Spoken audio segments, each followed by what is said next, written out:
Hey, welcome back to the channel. Today we're going to be working on the YZ450 still. As you remember, the counterbalance shaft and the shifter shaft were both broken. Well, one was bent, one was snapped in half. We're still waiting on those parts. I did get the shifter shaft in a few days ago, but we're still waiting on the counterbalance shaft. So what I want to do today is walk you through some unboxing of all the other parts, the case halves, the cylinder head, and the crank. And then I'm gonna probably swap out the plastics. I have a set of white plastics for the YZ. I'm gonna put those on, clean them up, and then put on some new graphics. Let's get started.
All right, so bike's all clean. I have the new graphics here. I'm gonna pop these open and get them installed, see what they look like.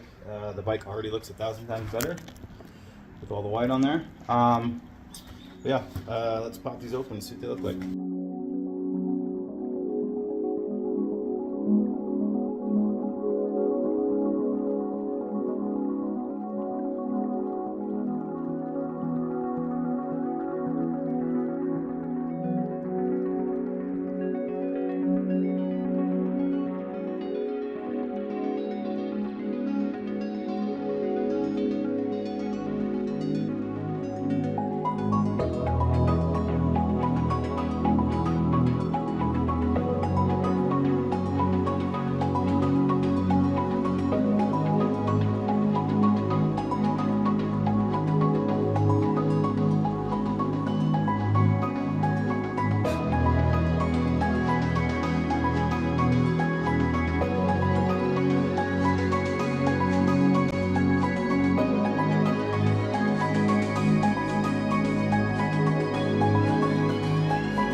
So we're all done getting the graphics put on and the new plastics and getting the bike cleaned up. Looks way better than it did before. I can't wait to see it all finished. But unfortunately, we're still waiting on that counterbalance shaft. It has not shown up yet. It should be here sometime today, but I think we're going to call this one good for now, and then we'll just get the engine assembled and put back together and back in the bike in the next video. So like, comment, subscribe, and we'll see you in the next one.